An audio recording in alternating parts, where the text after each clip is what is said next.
In this video, I narrate my first ever win in iRacing, and all from an older gamer's perspective.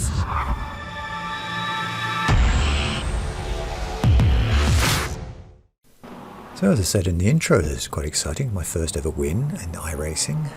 It's an element really of luck and lots of other factors, as you'll see in here. This is the global Mazda MX-5 Fanatec Cup, so it's a rookie race.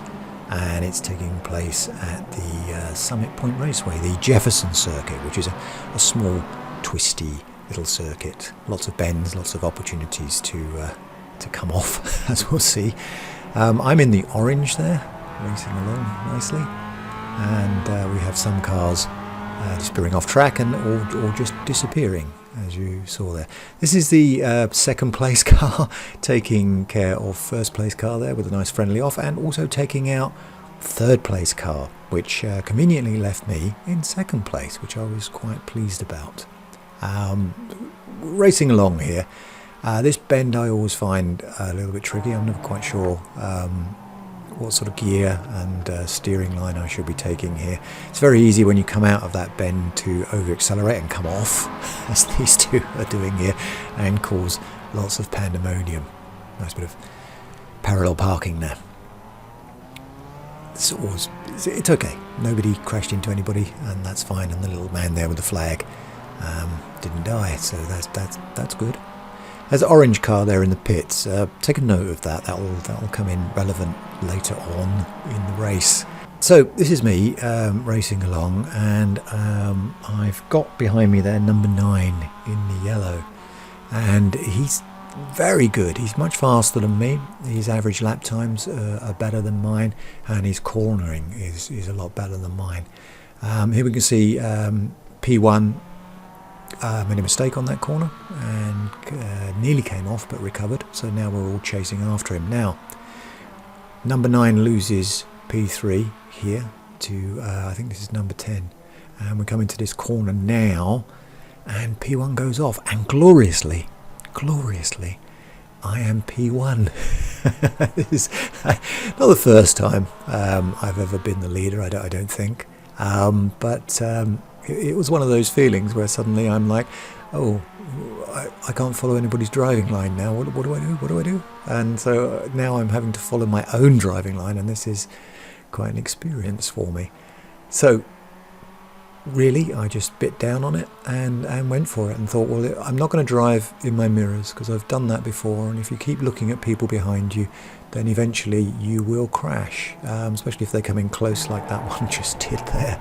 So, be aware of what the spotter's saying, car left, car right, whatever, but at the same time, race my own race. Now, here comes that orange car I was mentioning earlier. Now, if you watch, just clips me, but takes out number 10, who was really a serious competitor for me, and I think he would have overtaken me and probably would have won the race if it wasn't for the fact that orange car coming out the pits there and completely wiping him out. Fortunately, he only clipped me, and I don't think I got any damage on it. I mean, I did not get quite as much top speed down the straights as I had previously done on the practice laps, and my overall lap times were a little bit slower, but I'm not sure if that's anything to do with the damage or just really the stress of suddenly finding myself in the lead. And here we go again. I've got number 9 tailing me on this corner, and he's being hunted as well by the car behind. I'm not sure which number that is. We'll get a look at that in a second. So we're at lap 5, and I'm thinking I'm in the lead, and I've got 15 more laps to go. How on earth am I going to keep the lead with number 9 just hunting me down relentlessly? I felt the pressure. I really do feel the pressure.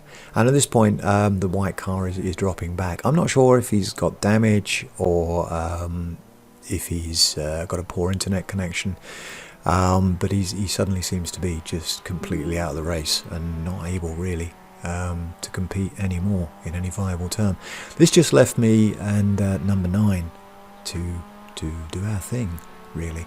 So I'm trying to just race as good as I can. I'm not trying to shut the door on him or lock him out or anything like that.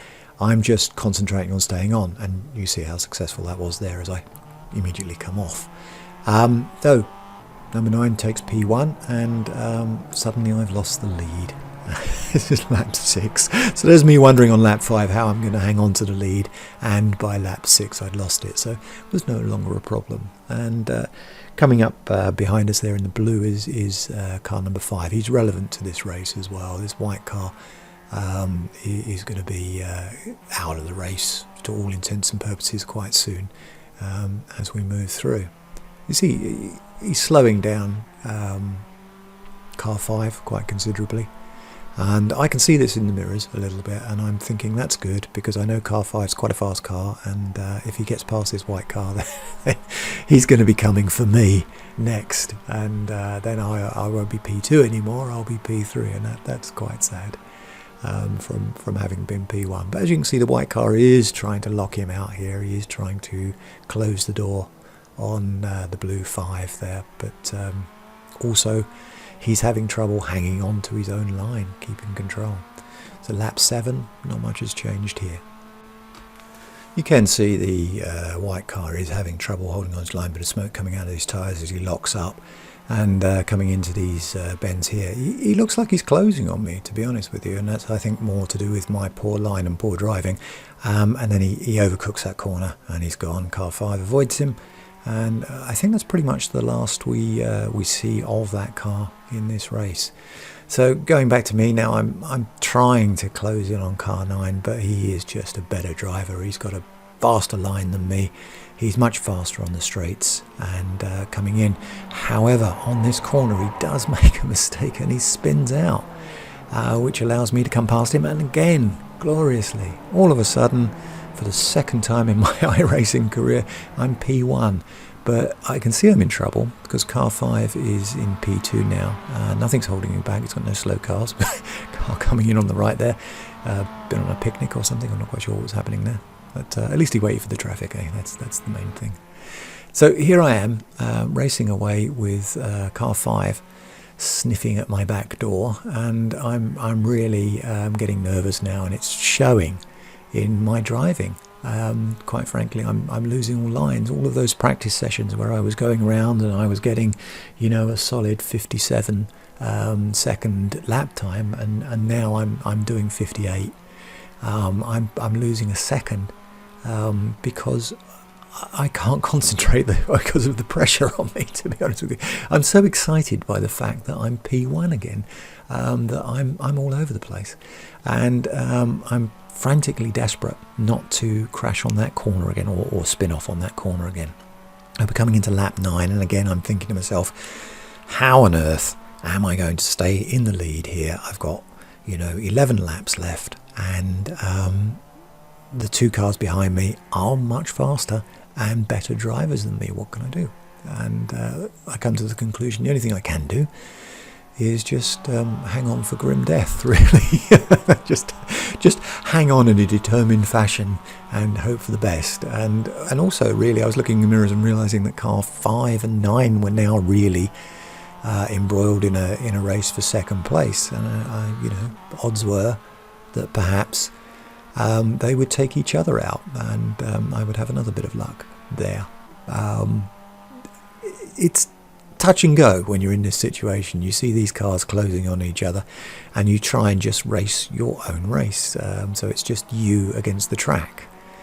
But it's so tempting to look in the mirror and see what's going on. Now we see car 9 coming down the inside of car 5. Car 9 is the better driver. He's most superior line there. He comes in, he goes balls deep and says, I'm taking that corner. That's mine. And car 5 relents. So he's, done a good thing there and allowed him through. But now that's left me with the pressure. I'm thinking, well, car 5 is probably not going to catch 9 now. He's not going to take the other car out, as I kind of rather darkly wished that they would. And so now car 9 is going to be coming for me. I'll just speed this section up now, and we'll come back to the race when we reach another exciting part.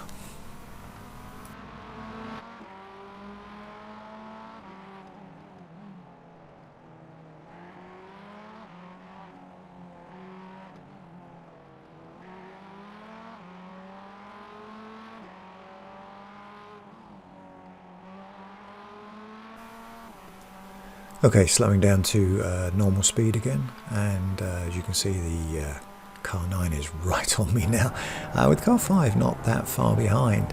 And yeah, I'm coming around the corners there, I'm not sure, but yeah, car 9's coming up on the inside, and I can feel, yeah, this is just a matter of time now before he takes me. And he comes down on the inside again.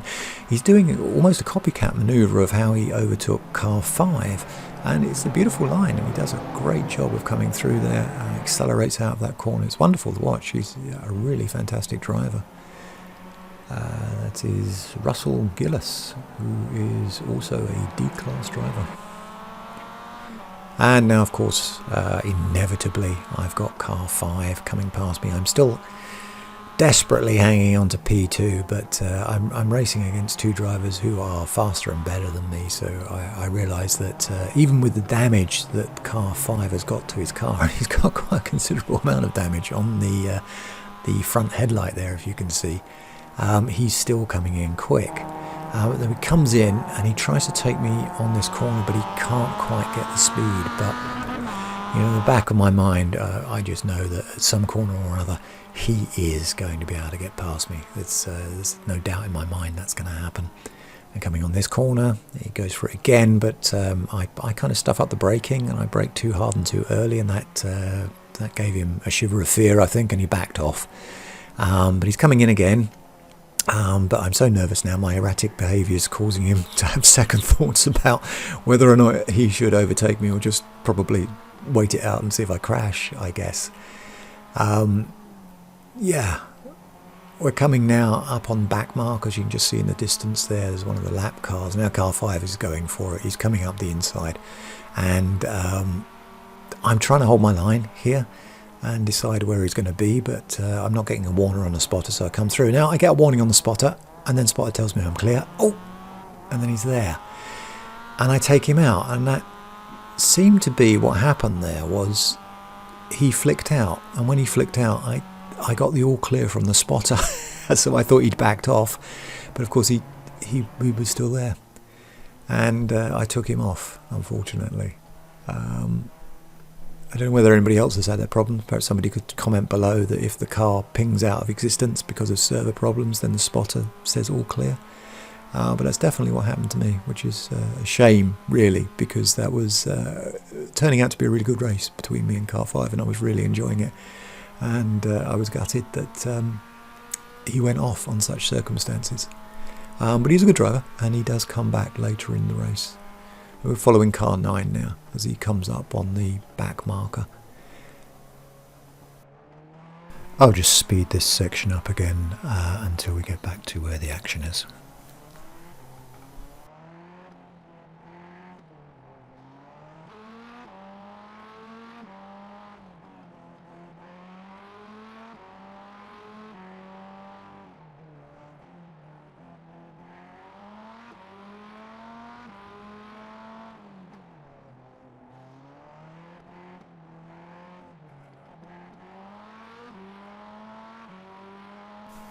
Just returning to normal speed now, again, as we come around this corner. You can see car 9, the leader, is just way ahead of me here.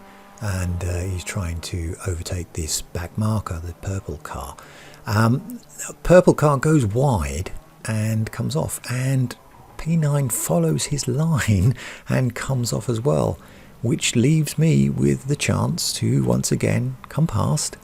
And here we are again. Lap 17, and I'm P1 again.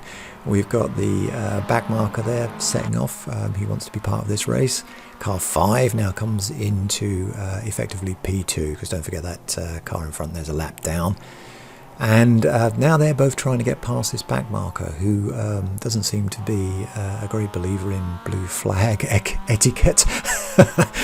But, you know, I'm thinking at that point more power to him.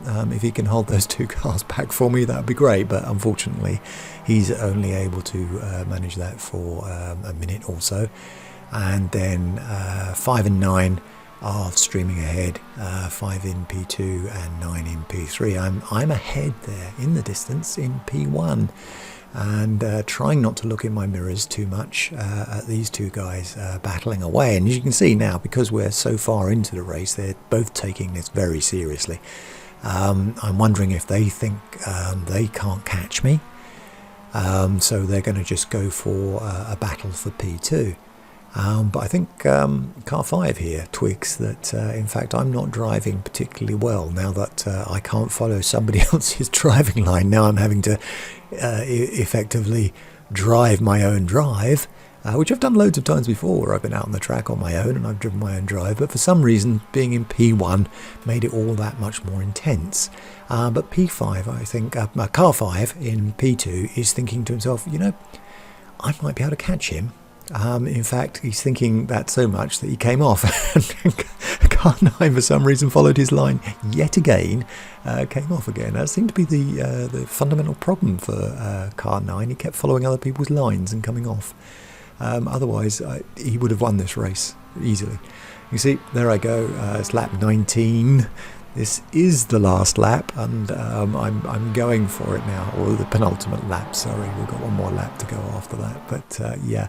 So I'm concentrating now on keeping it on the grey stuff. I really don't want to crash here, because that would just be so embarrassing. I've been here before, actually, where I've been sort of P2, I think, or P3, and thinking, well, at least I'm going to finish on a podium, you know, that's all really great. And then I've crashed on the last lap and seen all the other cars come whizzing past me. It's a very disappointing feeling. I'm sure anybody out there who's done that will know exactly the same. But car 5 goes wide again, overcooks that corner, and car 9 now moves into P2, and he's really hungry for me. he's coming hard, and I can kind of feel this in my water. But now we've come down, and that's the white flag, so this is definitely the last lap, and the pressure's on now. So if these guys behind me are going to try and overtake me and secure a win, it's now or never for them. So it doesn't really matter for them, I guess, if they crash. If they're not happy with P2 or P3, then they've just got to go hell for leather and see if they can catch me. And this is pretty much what car 9 tries to do. And quite successfully, in fact, as he does catch the ground on me. That in part that he's driving really good and really fast, and also for the fact that I'm taking absolutely no chances at this point and keeping my car on the track, and so my lines are becoming definitely a lot more conservative in what I can do and what I can't do. And I'm really panicking. This is the last corner. I'm coming up on the flag here. I'm desperate not to crash, and there it is. I've got the checkered flag, and that's fantastic. But unfortunately, car 9 crashes into the checkered flag and wipes himself out. Car 5 takes P2, and car 9 limps across the line to get P3. A really sad race, really sad ending of a race for him there. But I was pleased. It's my first win, P1, at the Global Mazda MX-5 Fanatec Cup at the Summit Point Raceway, Jefferson Circuit. I wasn't running the fastest race. If we look at the lap times here, my best lap time 57.179. That's slower than both car 5 and car 9, who were doing 56s, and that's cool. But if you look at my average lap time, I'm on 58.38, and that is faster than the other two cars. So on average, I was quicker than they were. And at the end of the day, I was first. Well, that was my win, my first ever win at iRacing. I hope you enjoyed sharing it with me. If you enjoyed this video, don't forget to click the like button, and if you haven't already done so, subscribe. Click the little bell icon if you want to be notified of any future videos.